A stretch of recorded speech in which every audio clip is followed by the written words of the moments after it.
Good morning বন্ধুরা, welcome back to my another blog. কেমন আছো বন্ধুরা? নিশ্চয়ই ভালো আছো। আমিও খুব ভালো আছি। আর আজকে নতুন ভিডিও নিয়ে এসেছি। আজকে বাঁধাকপির তরকারি রান্না করেছিলাম, নিরামিষ বাঁধাকপির তরকারি আর কি।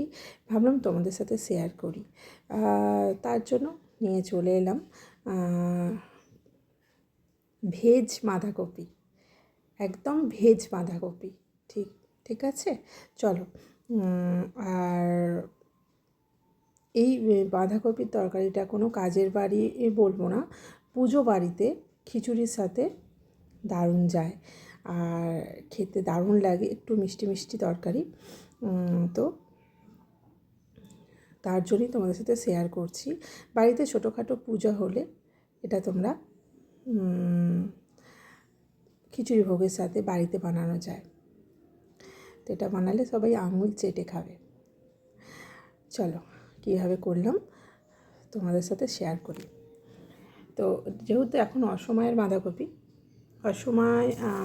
সময় যখনই হোক বাঁধাকপি ফুলকপি যখনই রান্না করবে, একটু নুন হলুদ দিয়ে জল গরম করে তার মধ্যে একটু ভাপিয়ে ফেলে দিয়ে তারপর রান্না করবে। তো আমি স্বাভাবিক সেটাই করি। নুন হলুদ দিয়ে জলের মধ্যে বাঁধাকপিটা দেব, দিয়ে ফুটিয়ে নেব, একটুখানি ফুটিয়ে নেব, নিয়ে ফেলে দেবো। ফেলে দিই তারপর বাঁধাকপিটা রান্না করব। আর এখনকার যুগে যা আমরা খাচ্ছি সবই ভেজাল খাচ্ছি, যতটা পারা যায় আর কি নিজেদেরকে ভেজালের হাত থেকে বাঁচানো। তো সেই হলো ব্যাপার। তো যাই হোক, আমার ভাপানো হয়ে এসেছে, দেখো আমি নামিয়ে নেব, নিয়ে আর জল ঝরিয়ে নেব, নিয়ে বাঁধাকপিটা রান্না করব।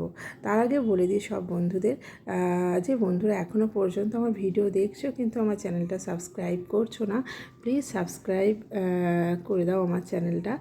আর একটা করে লাইক কমেন্ট করো, দেখো একটা করে লাইক করো, কমেন্ট করো। কমেন্টে কিছু বলতে ভালো না লাগলেও একটা করে লাভ রিয়াক্ট দিয়ে দিও, তাতেও বেশ ভিডিও বানাতে বেশ আগ্রহ লাগে, খুব ভালো লাগে। তো চলো, কড়ায় তেল দিয়ে দিয়েছি, আর এর মধ্যে 5 ফোড়ন, কিছু তরকারি আছে তাতে 5 ফোড়ন দেওয়াটা ভীষণ দরকারি হয়ে ওঠে। তো 5 ফোড়ন দিয়ে তরকারিটা করো। তার আগে আমি তোমাদের দেখিয়ে দিই, বড়ি, আমি কিছু বড়ি নিয়ে নিয়েছি, ডালের বড়ি। তো সেগুলোকে ভেজে নেবো, একটু লাল লাল করে সামান্য ভেজে নেবো। এই ডালের বড়িটা না শেষে যখন তরকারিটা হয়ে যাবে তখন গুঁড়িয়ে দেবে, গোটা না গুঁড়িয়ে তার উপর ছড়িয়ে দিয়ে গ্যাস বন্ধ করে দেবে। এটা দিয়ে যেন ফুটিও না তরকারি বন্ধ করে দিয়ে এটা ওপর থেকে ছড়িয়ে দিয়ে চাপা দিয়ে দিও, তাহলে খাবার সময় বেশ কড়কড়ে ভাবটা থাকে, খুব ভালো লাগে। চলো, তেলের মধ্যে তেজপাতা আর 5 ফোড়ন দিয়ে নিলাম, দিয়ে নিয়ে এটাকে ভালো করে ভেজে নিয়ে তারপর এর মধ্যে আমি বাঁধাকপি যখনই করি তার মধ্যে গাজর দিই বন্ধুরা। গাজর দিলে বাঁধাকপি খুব টেস্ট হয়। এতে টমেটো, গাজর আর আলু দিয়েছি। যখনই বাঁধাকপি রান্না করবে না, তোমরা চেষ্টা করবে তাতে 2-4 কুচো গাজর দেওয়ার জন্য। গাজর দিলে বাঁধাকপির দারুণ টেস্ট হয়, খেয়ে দেখো। তো আমি গাজর দিয়েছি, এবার নুন হলুদ দিয়ে এটাকে ভালো করে ভাজা বাঁধাকপির তরকারির আলু সবজিটাকে ভালো করে ভেজে নিতে হয়, তাহলে টেস্টটা একটু বেশি আসে। চলো, এটা ততক্ষণ ভাজা হোক। আমি কিছু মশলা করে নিই, এখানে আদা আর জিরে নিয়েছি, আর কাঁচা লঙ্কা বাটা দেব। চলো, আদা জিরে বেটে নিই। সবজিটাকে বলেছি ভালো করে ভাজা করবে। আর এইবার আমি আদা জিরে আর কাঁচা লঙ্কা বাটাটাকে এর মধ্যে দিয়ে দেব, দিয়ে এটাও একটু ভাজা করে নেব।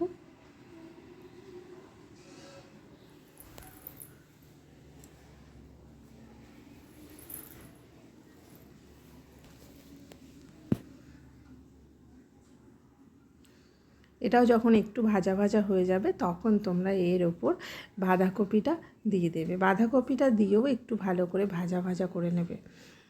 সবজি যত ভাজবে তাতে তেল বেশি থাকুক আর কম থাকুক, টেস্ট একটু বেশি হয় যত সবজি ভাজবে। তো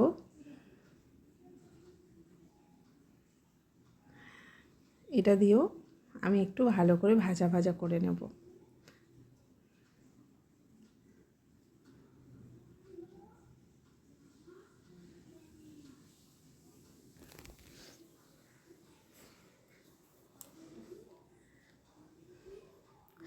চলো দেখো আমার ভাজা ভাজা হয়েই গেছে মশলার সাথে বাঁধাকপি, আলু, গাজর। আর এইবার আমি এটাতে জল ঢেলে দেবো। আর জল বলতে গরম জল, আমি সবসময় গরম জল ইউজ করি তরকারিতে। গরম জল দিলে তরকারির স্বাদ দ্বিগুণ হয়। এটা অনেকেই করে, আমিও করি, গরম জল ইউজ করি। আর তো দেখো জল দিয়ে দিলাম, এবার এটাকে ঢাকা চাপা দিয়ে দেবো। যতক্ষণ না সেদ্ধ হয় ততক্ষণ এটা ঢাকা চাপা দেওয়া থাকবে। চাপা দিলে সবজি তাড়াতাড়ি সেদ্ধ হয়। চলো এটাকে চাপা দিয়ে দিই, দিয়ে এবার আমি এখানে কিছু গরম মশলা বেটে নিই। দারচিনি, ছোটো এলাচ, লবঙ্গ, এইগুলোকে আমি ভালো করে, গরম মশলাগুলোকে ভালো করে বেটে নেব, নিয়ে তরকারিতে দেবো। দেখো তরকারি মোটামুটি সেদ্ধ হয়েই গেছে। এইবার এর মধ্যে গরম মশলাটা দিয়ে দেব। আর বাঁধাকপিতে তো মিষ্টি দিতেই হবে। যে মিষ্টি না দিলে বাঁধাকপি ভালো লাগে, মানে চিনি আর কি, মিষ্টি মিষ্টি হয় তবে ভালো লাগে। আমি এখানে মিষ্টি বলতে গুড় দেব। আমরা গুড়টা বেশি খাই, চিনিটা কম খাই, তাই আমি গুড় দেব। এই যে 1 চামচের মতো গুড় দিলাম। আমাদের বাঁধাকপির তরকারি করলে একটু মিষ্টি মিষ্টি খোঁজে সবাই। মোটামুটি মিষ্টি হয়েছিল, খুব যে মিষ্টি হয়েছিল তা নয়। যতটা পরিমাণ 1 চামচ গুড় দিলাম, অনেকটা বাঁধাকপি তো। তো চলো এর মধ্যে এবার আমি যে গরম মশলাটা বেটে রেখেছিলাম না, গরম মশলাটা দিয়ে দেওয়া যাক। হয়ে গেছে মোটামুটি। আর চলো গরম মশলাটা দিয়ে দিলাম, দিয়ে এবার একটুখানি রেখে দিয়ে তরকারিতে একটু ঝোল আছে সেটাকে ফুটিয়ে নেব। নিয়ে তরকারিটা একটু শুকনো করব। দেখো মোটামুটি হয়েই এসেছে তরকারি আমার। আর এর মধ্যে উপর থেকে একটু ঘি ছড়িয়ে দেবে। ঘি দিয়ে, আর বেশ ফোটানোটা ঠিক নয়, যাই হোক ঘি দিয়ে দিলাম, দিয়ে আর ভালো করে নেড়ে চেড়ে নেবে। নিয়ে এরপর গ্যাস বন্ধ করে দেবে বন্ধুরা। আমি গ্যাস বন্ধ করে দিয়েছি। দিয়ে এর মধ্যে ওই যে ভাজা বড়িটা সেটা উপর দিয়ে ছড়িয়ে দিলাম। এইবার এটাকে চাপা দিয়ে দিলাম। কিছুক্ষণ পর চলো আসি, টাটা। কেমন লাগলো ভিডিওটা জানিও। সবাই খুব ভালো থেকো।